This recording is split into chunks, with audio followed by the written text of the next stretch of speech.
అదే పద్ధతిలో జనరల్గా సెంట్రలైజ్డ్గా ఎగ్జామ్ నోటిఫికేషన్ ఇచ్చినప్పటికీ కూడా ఏదైతే ప్రెసిడెన్షియల్ ఆర్డర్స్ ప్రకారం ఏ జిల్లాకి ఆ జిల్లాయే రిక్రూట్మెంట్ అనేటువంటి జరుగుతుంది.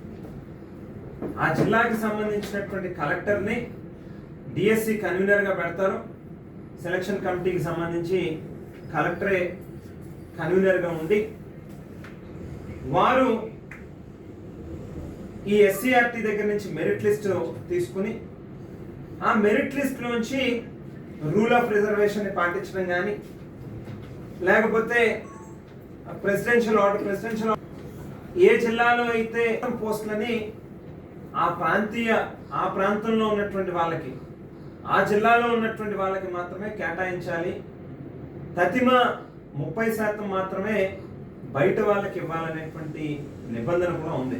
ఏదో కొత్తగా పెట్టింది కూడా కాదు, ఎప్పటి నుంచో ఉన్నటువంటి ఒక ప్రాసెస్.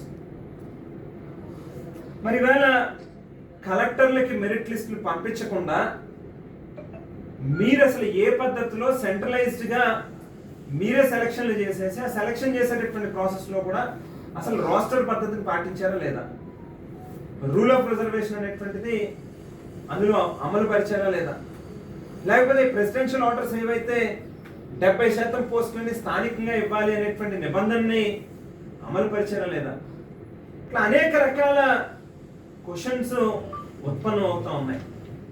ఇవేవి కూడా పాటించకుండా మీరే సెంట్రలైజ్డ్గా సెలెక్టెడ్ అనేటువంటి మెసేజ్ని 16,400 మందికి పంపించారు. ఆ తర్వాత 3,30,000 మంది ఎవరైతే ఎగ్జామ్ రాశారో ఇందులో ఈ 16,000 మందిని పక్కన పెడితే 3,14,000 మందికి జనరల్గా ఫోరం నుంచి కూడా వాళ్ళ ర్యాంక్ కార్డో లేకపోతే వాళ్ళ మార్క్స్ కార్డో అనేటువంటిది వాళ్ళకి వెళ్తుంది. వాళ్ళు రాసినటువంటి ఎగ్జామ్స్కి ఎన్ని మార్కులు వచ్చినాయి, వాళ్ళు అసలు సెలెక్ట్ అయ్యారో లేదనేటువంటి వాళ్ళకు కూడా తెలుస్తుంది. కానీ ఇవాళ వాళ్ళెవరికి కూడా సమాచారం లేదు.